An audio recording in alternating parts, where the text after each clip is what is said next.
बिहार के किसी भी एग्ज़ाम की तैयारी कर रहे हैं तो यह वीडियो आपके लिए बहुत ज़्यादा इंपॉर्टेंट होने वाला है, क्योंकि इस वीडियो में हम लूसेंट के पेज बाय पेज करके एमसीक्यू क्वेश्चन लेकर आए हैं। और आज के इस वीडियो में हम लूसेंट के पेज नंबर 12 के 50 एमसीक्यू क्वेश्चन लेकर आए हैं। ये 50 एमसीक्यू क्वेश्चन ऐसे हैं जो आपके किसी न किसी एग्ज़ाम में पूछे गए होंगे, चाहे वो बिहार का कोई सा एग्ज़ाम हो या फिर अदर स्टेट का कोई सा एग्ज़ाम हो या फिर सेंट्रल लेवल का कोई सा एग्ज़ाम हो। तो चलिए बिना किसी देरी के साथ इस वीडियो को स्टार्ट करते हैं और सभी एमसीक्यू क्वेश्चन को सॉल्व करने का ट्राई करते हैं। और साथ ही एक चीज़ ये भी है कि भाई ये जो क्वेश्चन देख रहे हैं वो किसी ना किसी एग्ज़ाम में पूछा गया, और कौन सा एग्ज़ाम में पूछा गया है ये बात भी हम आपके लिए, खासकर आपके लिए मेंशन करके रखे हैं। इसमें हमें बहुत ज़्यादा मेहनत लगा है। अगर आप लोग इस चैनल पर नए होंगे तो इसके लिए सब्सक्राइब जरूर कर लीजिएगा। चलिए स्टार्ट करते हैं। और फर्स्ट क्वेश्चन यहाँ पर देखिएगा। फर्स्ट क्वेश्चन दिया गया है, तिब्बत, भूटान एवं पड़ोसी देशों में बौद्ध धर्म का प्रचार किस बौद्ध भिक्षु गुरु रिपोच ने किया था? तो इसका सही उत्तर हो जाएगा पद्मसंभव। और पद्मसंभव जो है ये जो है बौद्ध धर्म के वज्रयान शाखा से संबंधित है। और इनका जो है 123 फीट ऊंची मूर्ति 123 फीट ऊंची मूर्ति जो है हिमाचल प्रदेश में बनाया गया था। चलिए इनके बारे में जो भी फैक्ट था हम बता दिए। अगला क्वेश्चन सॉल्व करते हैं। अगला क्वेश्चन यहाँ पर दिया गया है, गुरु रिपोच का संबंध बौद्ध धर्म की किस शाखा से था? तो इसका सही उत्तर हो जाएगा वज्रयान शाखा से। अगला क्वेश्चन देखिएगा, दिया गया है, हिमाचल प्रदेश के रेवासल झील में गुरु रिपोच की कितनी फीट ऊंची मूर्ति स्थापित की गई थी? इसका सही उत्तर हो जाएगा 123 फीट ऊंची मूर्ति जो है स्थापित की गई थी। और इसका सही उत्तर हो जाएगा ऑप्शन नंबर बी। अगला क्वेश्चन देखिएगा, दिया गया है, भारत में मानव के रूप में उपासना की जाने वाली प्रथम मूर्ति संभवतः किनकी है? तो भारत में उपासना की जाने वाली संभवतः प्रथम मूर्ति जो है भगवान बुद्ध की है। और भगवान बुद्ध की मूर्ति के बारे में एक चीज़ और आप लोग याद कर लीजिएगा। अगर आपसे पूछा जाए पहली मूर्ति, भगवान बुद्ध की पहली मूर्ति किस शैली में बनाई गई थी? तो मथुरा शैली में। कौन सी शैली में? मथुरा शैली में जो है भगवान बुद्ध की प्रथम मूर्ति बनाई गई थी। उसके बाद जो है सबसे ज़्यादा अगर मूर्ति पूछा जाए तो सबसे ज़्यादा हो जाएगा कौन सा शैली में? गंधार शैली में। गंधार शैली में भगवान बुद्ध की सबसे ज़्यादा मूर्ति जो है बनाया गया था। ये बात आप लोग याद कर लीजिएगा। चलिए अगला क्वेश्चन देखिएगा, दिया गया है, वैदिक काल में प्रचलित सावधान टीले जिन्हें मृतकों के अवशेष रखने के लिए बनाया जाता था, इस प्रकार से क्या होता है था? मृतकों के अवशेष रखने के लिए इस प्रकार के टीले बनाए जाते थे वैदिक काल में। और ये आगे चलकर ये जो है बौद्ध धर्म से इनका संबंध हो गया। और बौद्ध धर्म में इनको स्तूप कहा गया। क्या कहा गया मेरे प्यारे दोस्तों? स्तूप कहा गया। तो इसका सही उत्तर हो जाएगा ऑप्शन नंबर सी। वैदिक काल में जो समाधान थे वो आगे चलकर स्तूप के रूप में विकसित हो गए। अगला क्वेश्चन देखिएगा, दिया गया है और स्तूप के बारे में ही क्वेश्चन है यहाँ पर, किस मौर्य शासक के काल में स्तूप कला अपने चरमोत्कर्ष पर पहुंची और उसने लगभग 84,000 स्तूप बनाए? तो इसका सही उत्तर हो जाएगा अशोक। अशोक ने, जिसे सम्राट अशोक कहते हैं या फिर प्रियदर्शी भी कहते हैं, इन्होंने स्तूप कला को अपने चरमोत्कर्ष पर पहुंचाया और 84,000 से अधिक स्तूप का निर्माण करवाया। अगला क्वेश्चन यहाँ पर दिया गया है, प्रसिद्ध ताबो हिमाचल प्रदेश के किस गांव में स्थित है? तो इसका सही उत्तर हो जाएगा ताबो गांव, नाम से ही पता चल रहा है। अगला क्वेश्चन देखिएगा, दिया गया है, दलाई लामा का निवास स्थान माने जाने वाला नामग्याल मठ कहाँ पर स्थित है? तो नामग्याल मठ कहाँ पर स्थित हो जाएगा मेरे प्यारे दोस्तों? ये धर्मशाला हिमाचल प्रदेश में स्थित होगा। अगला क्वेश्चन देखिएगा, दिया गया है, हेमिस और थिक्से भारत के किस राज्य या केंद्र शासित प्रदेश में स्थित है? हेमिस और थिक्से जो है किस राज्य में या केंद्र शासित प्रदेश में स्थित है? तो इसका सही उत्तर हो जाएगा लद्दाख में। हेमिस और थिक्से जो है हेमिस और थिक्से लद्दाख में स्थित है। अगला क्वेश्चन देखिएगा, यहाँ पर दिया गया है, निम्नलिखित में से सासुर मठ कहाँ पर स्थित है? अगर आपसे पूछा जाए कि सासुर मठ कहाँ पर स्थित है तो इसका सही उत्तर हो जाएगा हिमाचल प्रदेश में। हिमाचल प्रदेश में तीन ठो मठ अभी बताए हैं, वो ध्यान रखिएगा हिमाचल प्रदेश वाला। अगला क्वेश्चन यहाँ पर दिया गया है, माउंटरालिंग मठ भारत के किस शहर में स्थित है? जो माउंटरालिंग आप देख रहे हैं ये भारत के किस शहर में स्थित हो जाएगा? तो देहरादून में हो जाएगा माउंटरालिंग।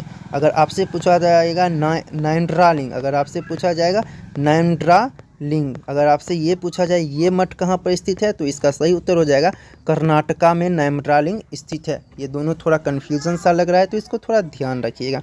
अगला क्वेश्चन यहाँ पर दिया गया है, सिक्किम की राजधानी गंगटोक में स्थित प्रसिद्ध बौद्ध मंदिर कौन सा है? तो इसका सही उत्तर हो जाएगा रूमटेक मठ जो है सिक्किम में स्थित है। कौन सा? रूमटेक मठ। अगला क्वेश्चन देखिएगा, भारत का सबसे बड़ा बौद्ध मठ तवांग मठ कहाँ पर स्थित होगा मेरे प्यारे दोस्तों? अरुणाचल प्रदेश में तवांग मठ स्थित होगा। अगला क्वेश्चन देखिएगा, अगला क्वेश्चन यहाँ पर दिया गया है मेरे प्यारे दोस्तों,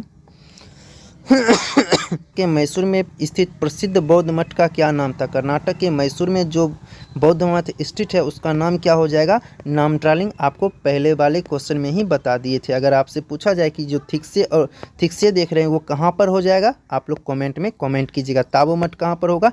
हिमाचल प्रदेश में। ओके, सासुर और थिक से, सासुर भी हिमाचल प्रदेश में होगा, थिक से कहाँ पर होगा? कमेंट कीजिएगा। चलिए अगला क्वेश्चन यहाँ पर दिया गया है, महाबोधि मंदिर के समीप स्थित बोधि मंडा मठ कहाँ पर स्थित है? अगर आपसे पूछा जाए कि बोधि मंडा मठ कहाँ पर स्थित है तो इसका सही उत्तर हो जाएगा बोधगया विहार। अब देखिए सभी मठों को थोड़ा एक बार देख लेते हैं फिर आगे बढ़ेंगे। अगर आपसे पूछा जाए कि ताबो मठ और नामग्याल मठ, ताबो और नामग्याल कहाँ पर है? हिमाचल प्रदेश में। हेमिस और थिक से, हेमिस और थिक से आपसे पूछा जाए तो कहाँ पर हो जाएगा? लद्दाख में। हेमिस और थिक से कहाँ पर हो जाएगा? लद्दाख में। फिर से आप सासुर आप देख रहे हैं ये हो जाएगा हिमाचल प्रदेश में। रूमटेक कहाँ पर होगा? सिक्किम में होगा। तवांग हो जाएगा अरुणाचल प्रदेश में। नामट्रालिंग कहाँ पर होगा? कर्नाटक में हो जाएगा। और ये बोधि मंडा देख रहे हैं ये अपने बिहार में होगा। बिहार में कहाँ पर होगा? बोधगया में। अगला क्वेश्चन देखिएगा, अगला क्वेश्चन यहाँ पर दिया गया है, बुद्ध के मृत्यु के बाद उनके शरीर के अवशेष को कितने भागों में विभाजित कर स्तूप के नीचे रखा गया था? भगवान श्री बुद्ध की मृत्यु के बाद उनके शरीर को 8 भागों में बांटा गया था और 8 अलग अलग जगह के स्तूप के नीचे रख दिया गया था। उसमें से एक सांची का स्तूप भी है शामिल है। अगला क्वेश्चन देखिएगा यहाँ पर दिया गया है, अगला क्वेश्चन है, वह स्तूप जिसमें बुद्ध या उनके अन्य धार्मिक व्यक्तियों के शारीरिक अवशेष रखे जाते हैं क्या कहलाते हैं? अब देखिए शारीरिक अवशेष रखे जाते हैं तो हो जाएंगे कौन सा? अवशेष स्तूप। और आप लोग ये भी समझिए कि जो स्तूप है उसको बौद्ध धर्म में 5 भागों में बांटा गया था। उसमें पहला स्तूप है अवशेष स्तूप, दूसरा वस्तु स्तूप, तीसरा स्मारक स्तूप, चौथा प्रतीकात्मक स्तूप, पांचवा जो है मन्नत स्तूप। देखिए वो स्तूप जहाँ पर भगवान बुद्ध या उनसे संबंधित किसी व्यक्ति का अवशेष रखा जाता था वो अवशेष स्तूप हो जाएंगे। या दूसरा क्या है? वस्तु स्तूप। वो स्तूप जहाँ पर जो है भगवान बुद्ध के संबंधित व्यक्तियों के वस्तु जो है रख दिया करते थे वो हो जाएंगे वस्तु स्तूप।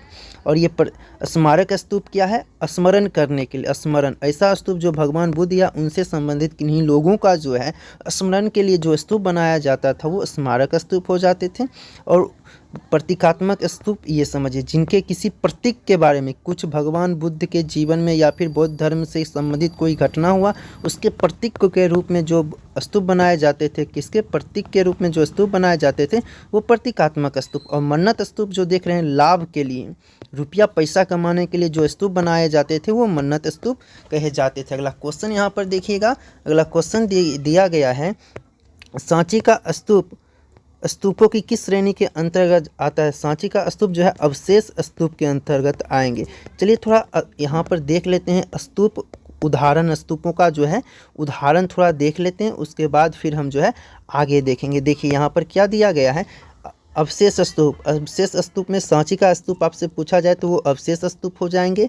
उसके बाद जो वस्तु स्तूप आप देख रहे हैं, वैशाली का स्तूप अगर आपसे पूछा जाए तो वो वस्तु स्तूप हो जाएंगे। उसके बाद यहाँ पर क्या दिया गया है? स्मारक स्तूप, स्मारक स्तूप, ये जो है स्मरण के लिए बनाया जाएगा। ओके, तो ये कौन सा? श्रीलंका के अनुराधापुर का स्तूप जो है स्मारक स्तूप हो जाएगा। प्रतीकात्मक स्तूप यहाँ पर जो देख रहे हैं लेह का स्तूप जो है एक प्रतीकात्मक स्तूप है। अगला यहाँ पर देखिएगा मन्नत, या तो ये मन्नत स्तूप जो लाभ के लिए स्तूप बनाए गए वो मन्नत स्तूप। और एक चीज़ ये भी समझिए जो आप देख रहे हैं पिपरावा का स्तूप, ये पिपरावा का स्तूप जो है सबसे प्राचीनतम स्तूप। अगर आपसे पूछा जाए कि बौद्ध धर्म में सबसे प्राचीनतम स्तूप कौन सा है? पिपरावा। पिपरावा का स्तूप सबसे प्राचीन है। इससे संबंधित आगे हम जो MCQ क्वेश्चन सॉल्व करने वाले हैं। तो चलिए अगला क्वेश्चन देखते हैं। यहाँ पर दिया गया है, बौद्ध वैशाली में निर्मित स्तूप जिनमें बुद्ध या उनके अन्य शिष्यों द्वारा उपयोग की गई वस्तु को रखा गया था वो स्तूप क्या कहलाते हैं? तो वो हो जाएंगे वस्तु स्तूप। वस्तु को रखा गया तो कौन सा स्तूप हो जाएंगे? वस्तु स्तूप। और स्मारक स्तूप स्मरण के लिए, किसी घटनाओं के स्मरण के लिए जो स्तूप बनाए जाएंगे स्मारक स्तूप। और ये स्मरण के लिए जो स्तूप बनाए जाएंगे तो स्मारक स्तूप। और किन्हीं घटना के प्रतीक के रूप में जो स्तूप बनाए जाएंगे वो प्रतीकात्मक स्तूप हो जाएंगे। अगला क्वेश्चन यहाँ पर देखिएगा दिया गया है, श्रीलंका के अनुराधा अनुराधापुर में स्थित स्तूप जो बुद्ध के जीवन घटनाओं को याद करने के इसलिए यानी स्मरण करने के लिए बनाया गया था वो स्मारक स्तूप हो जाएंगे। अगला क्वेश्चन यहाँ पर दिया गया है, लेह लद्दाख में स्थित बौद्ध धर्मशास्त्र के विभिन्न पहलुओं के प्रतीक के रूप में जो लेह लद्दाख का स्तूप देख रहे हैं वो प्रतीक के रूप में बनाया गया था, तो हो जाएगा प्रतीकात्मक स्तूप। अगला क्वेश्चन दिया गया है यहाँ पर, तीर्थयात्रियों द्वारा आध्यात्मिक लाभ या यात्रा के उपलक्ष्य में बनवाए जाने वाले स्तूप को क्या कहा जाता है? भाई यहाँ पर देखिए, लाभ के लिए जो स्तूप बनाए जाएंगे वो मन्नत स्तूप होंगे। कौन सा स्तूप होंगे? मन्नत स्तूप। ऑप्शन नंबर बी इसका सही उत्तर हो जाएगा। अगला क्वेश्चन यहाँ पर देखिएगा दिया गया है। अगला क्वेश्चन यहाँ पर है, अशोक द्वारा बनवाए गए स्तूप में सबसे प्रसिद्ध स्तूप किस राज्य में स्थित है? अशोक द्वारा बनवाए गए सबसे प्रसिद्ध स्तूप हो जाएंगे सांची का स्तूप, मध्य प्रदेश में। कहाँ पर हो जाएगा? मध्य प्रदेश में। ये कौन सा स्तूप है? अवशेष स्तूप है, इसको थोड़ा याद रखिएगा, खासकर सांची का स्तूप। अगला क्वेश्चन यहाँ पर देखिए दिया गया है। अगला क्वेश्चन यहाँ पर है, उत्तर प्रदेश में स्थित कौन सा स्तूप भारत का सबसे प्राचीनतम स्तूप माना जाता है? जो उत्तर प्रदेश में स्थित स्तूप है तो उस स्तूप का नाम अभी थोड़ा देर पहले हम क्या बताएं? पिपरहवा। पिपरहवा का स्तूप जो है उत्तर प्रदेश में स्थित है और ये जो है बौद्ध धर्म का सबसे पहले सबसे प्राचीन स्तूप हुआ है पिपरहवा का स्तूप। अगला क्वेश्चन देखिएगा। अगला क्वेश्चन यहाँ पर दिया गया है। अगला क्वेश्चन क्या है मेरे प्यारे दोस्तों? यहाँ पर है, ईसा पूर्व के दूसरी शताब्दी के दौरान निर्मित 22 चट्टानों को काटकर बनाई गई भाजा की गुफाएं किस राज्य में स्थित है? तो इसका सही उत्तर हो जाएगा महाराष्ट्र में स्थित है होगा। जो भाजा की गुफा आप देख रहे हैं वो महाराष्ट्र में स्थित होगा। अगला क्वेश्चन यहाँ पर देखिएगा दिया गया। अगला क्वेश्चन, लोनावाला पुणे के पास स्थित भाजा की गुफाएं बौद्ध धर्म के किस संप्रदाय से संबंधित होगा? तो इसका सही उत्तर हो जाएगा हीनयान। जो लोनावाला में भाजा की गुफा स्थित है वो कौन सा संप्रदाय से संबंधित होगा? बौद्ध धर्म के हीनयान संप्रदाय से संबंधित होगा। अगला क्वेश्चन यहाँ पर देखिएगा। अगला क्वेश्चन दिया गया है, बंगाल में पाल राजवंश के शासनकाल के दौरान बौद्ध धर्म की किस शाखा का प्रभाव सबसे अत्यधिक था? अगर आप लोग लूसेंट पढ़े होंगे तो इसका आंसर आपको पता होगा। अगर लूसेंट नहीं पढ़े होंगे तो पहले जाइए उसको पढ़िए, उसके बाद इस MCQ क्वेश्चन को सॉल्व करिएगा।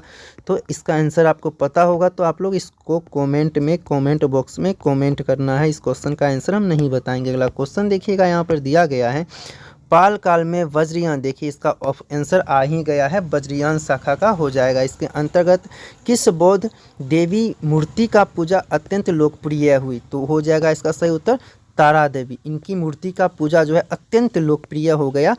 कौन सा काल में? पाल काल में। अजंता की गुफा में प्रसिद्ध बोधिसत्व पद्मपाणि की पेंटिंग देखने को मिलती है। कौन सी गुफा संख्या में? पहली गुफा संख्या में ये पेंटिंग जो है देखने को मिलती है। अगला क्वेश्चन यहाँ पर दिया गया है, विश्व प्रसिद्ध अजंता की गुफाएं महाराष्ट्र के किस जिले में स्थित है? अगर आपसे पूछा जाए कि अजंता की गुफाएं कौन से, तो हो जाएगा औरंगाबाद, छत्रपति संभाजी नगर में, महाराष्ट्र में। अगला क्वेश्चन देखिएगा दिया गया है, अजंता की गुफाएं निम्नलिखित में से किन कलाओं का त्रिवेणी संगम मानी जाती है? अजंता की गुफा में जो है वास्तुकला भी है, मूर्ति कला भी है और चित्रकला भी है, तीनों जो है अजंता की गुफाएं में स्थित है। अगला क्वेश्चन यहाँ पर दिया गया है, भगवान शिव की पूजा करने वाले को क्या कहा गया? तो भगवान शिव की जो लोग पूजा करते हैं उसको शैव कहा गया। क्या कहा गया? शैव कहा गया। और शैव धर्म के मानने वाले को क्या कहा गया? आगे हम समझेंगे। अब शैव धर्म के कौन कौन से पार्ट हैं उन सभी पार्ट को हम अभी समझने वाले हैं। यहाँ पर क्या दिया गया है, शिवलिंग उपासना का प्रारंभिक पुरातात्विक साक्ष्य किस सभ्यता के अवशेष से प्राप्त होते हैं? देखिए शिवलिंग, जो शिवलिंग होते हैं इस शिवलिंग का प्राचीनतम साक्ष्य जो है हमें हड़प्पा सभ्यता से ही मिला था। शिवलिंग की उपासना का सबसे प्राचीनतम साक्ष्य जो है हड़प्पा सभ्यता से मिला था। इस प्रकार से लिंग बना हुआ था, उन पर हो सकता है शायद पूजा किया जाता था, इसका प्रमाण जो है ऐसा कुछ मिला था। ठीक है, अगला क्वेश्चन यहाँ पर दिया गया है, ऋग्वेद में शिव के लिए किस नाम के देवता का उल्लेख मिलता है? देखिए ऋग्वेद में जो है शिव के लिए रुद्र नाम के देवता का उल्लेख मिलता है। शिव को क्या कहा गया था? रुद्र कहा गया था। किनको रुद्र कहा गया था? शिव को कहा गया था। कौन सा वेद में? ऋग्वेद में। ओके, अगला क्वेश्चन देखिएगा, यहाँ पर दिया गया है। अगला क्वेश्चन क्या है, अथर्ववेद में शिव को निम्नलिखित में से किन नामों से पुकारा गया था? अथर्ववेद में भगवान शिव को भव, सर्व, पशुपति और भूपति, भव, सर्व, पशुपति और भूपति नाम से पुकारा गया था भगवान शिव को। कौन सा वेद में? अथर्ववेद में। अगला क्वेश्चन यहाँ पर दिया गया है, शिव के लिंग पूजा का पहला स्पष्ट प्रमाण हमें कहाँ से प्राप्त होता है मेरे प्यारे भाई? मत्स्य पुराण से। मत्स्य पुराण से हमें जो है शिव का प्रथम शिव का पहला ऐसा वर्णन मिलता है लिंग पूजा का। ठीक है, लिंग पूजा का पहला वर्णन मिलता है मत्स्य पुराण से। अगला क्वेश्चन यहाँ पर दिया गया है, महाभारत के किस पर्व में जो है शिवलिंग की पूजा मिलती है? कौन सा? अनुशासन पर्व। अनुशासन पर्व में, अनुशासन पर्व से हमें प्राप्त होती है। अगर आपसे पूछा जाए कि पहला प्रमाण जो है शिवलिंग पूजा का किस सभ्यता से मिलता है, तो हड़प्पा सभ्यता के। कौन सा सभ्यता? हड़प्पा सभ्यता से। अगर महाभारत में पूछेगा कौन सा पर्व से? अनुशासन पर्व से। अगर आपसे पूरा पूछा जाए कि कौन से पुराण से हमें जो है शैव यानी लिंग पूजा का पहला प्रमाण मिलता है, तो मत्स्य पुराण से। अगला क्वेश्चन देखिएगा, दिया गया है अगला क्वेश्चन, रुद्र के पत्नी के रूप में पार्वती का नाम सबसे पहले किस रुद्र के पत्नी के रूप में पार्वती का नाम सबसे पहले किस ग्रंथ या आरण्यक में मिलता है? ये आपका होमवर्क क्वेश्चन है, इसका कमेंट करना है। अगर आपको पता होगा कमेंट करना है, लूसेंट में कहीं पर छुपा हुआ। ओके, लूसेंट ध्यान से पढ़िएगा तो आपको पता चल जाएगा। आप इससे पहले एक और क्वेश्चन, ये दूसरा क्वेश्चन हम आपके लिए होमवर्क में छोड़े हैं। अगला क्वेश्चन यहाँ पर दिया गया है, 52 पुराण में शैव संप्रदाय की संख्या कितनी बताई गई है? तो 52 पुराण में शैव संप्रदाय की संख्या 4 बताई गई है। कौन कौन से? अगला क्वेश्चन में हम उसको सॉल्व करेंगे। देखिए यहाँ पर है पूरा कॉन्सेप्ट, इस कॉन्सेप्ट को हम समझेंगे फिर हम आगे बढ़ेंगे। तो अगर शैव संप्रदाय के बारे में जानना है तो 52 पुराण में, यहाँ पर 52 लिखा गया है, वो 52 होगा। ठीक है, 52 पुराण में जो है शैव संप्रदाय को 4 भागों में बांटा गया था। कितने भागों में बांटा गया था मेरे प्यारे दोस्तों? 4 भागों में बांटा गया था शैव संप्रदाय को। ओके, अब देखिए पहला संप्रदाय का नाम है पशुपत संप्रदाय, दूसरा कपालिक, तीसरा कालामुख, चौथा लिंगायत। अब इनके बारे में थोड़ा थोड़ा समझते हैं। देखिए पशुपत संप्रदाय के बारे में देखिएगा तो इनके जो संस्थापक थे उसको लकुलिश कहा गया, और लकुलिश को क्या कहेगा? ये शिव के 18वें अवतार है। कौन से अवतार है? 18वें अवतार है। और ये भी कहा गया कि जो लकुलिश आप देख रहे हैं, ये कौन से? पशुपत संप्रदाय के संस्थापक हैं। जो लोग पशुपत संप्रदाय को मानते हैं उसे पंचार्थिक कहा गया। क्या कहा गया? पंचार्थिक कहा गया। क्या कहा गया मेरे प्रिय दोस्तों? पंचार्थिक। आपसे ऐसा क्वेश्चन पूछा जाएगा कि आपसे ये क्वेश्चन पूछा जाएगा कि पंचार्थिक का संबंध जो है शैव धर्म के किस संप्रदाय से है? तो कहिएगा सर पशुपत संप्रदाय से है। और ये पशुपत संप्रदाय का प्रमुख ग्रंथ जो है पशुपत सूत्र है। और ये जो श्रीकल्प पंडित जो है इनका संबंध भी पशुपत संप्रदाय से है। तो इसको थोड़ा एक बार और देखते हैं। अगर आपसे पूछा जाए कि संस्थापक कौन है? लकुलिश। संस्थापक कौन है? लकुलिश। इसको क्या कहा गया है? भगवान शिव के 18वें अवतार कहा गया। लकुलिश को क्या कहा गया? भगवान शिव के 18वें अवतार कहा गया था। किनको कहा गया? लकुलिश को भगवान शिव के 18वें अवतार कहा गया। उसके बाद देखिए जो भी लकुलिश द्वारा ये जो पशुपत संप्रदाय का जो स्थापना किया गया था लकुलिश के द्वारा किया गया था। जो लोग पशुपत संप्रदाय को मानते हैं उसको पंचार्थिक कहा गया। और श्रीकल्प पंडित का संबंध जो है पशुपत संप्रदाय से। अगला क्वेश्चन देखिएगा, अगला यहाँ पर दिया गया है कपालिक संप्रदाय। कपालिक संप्रदाय में क्या है? तो इसका इष्ट देव कौन है? भैरव जी। भैरव जी कपालिक संप्रदाय के इष्ट देव हो जाएंगे। और श्री शैल का संबंध, अगर आपसे पूछा है श्री शैल का संबंध किससे है? कपालिक संप्रदाय से हो जाएगा। कौन सा? कपालिक संप्रदाय का। अगर आपसे पूछा जाए कि श्रीकल का संबंध किस संप्रदाय से है, तो वो हो जाएंगे पशुपत संप्रदाय से। अगला देखिएगा यहाँ पर दिया गया है कालामुख। कालामुख थोड़ा ध्यान से देखिएगा कि कालामुख संप्रदाय के जो भी, या क्या कहते हैं, कालामुख संप्रदाय को जो भी लोग मानते थे अर्थात उनको अनुयायी कहा गया। क्या कहा गया? अनुयायी। तो कालामुख संप्रदाय के अनुयायी को महाव्रतधर कहा गया। क्या कहा गया? महाव्रतधर कहा गया। कौन से संप्रदाय के अनुयायी को?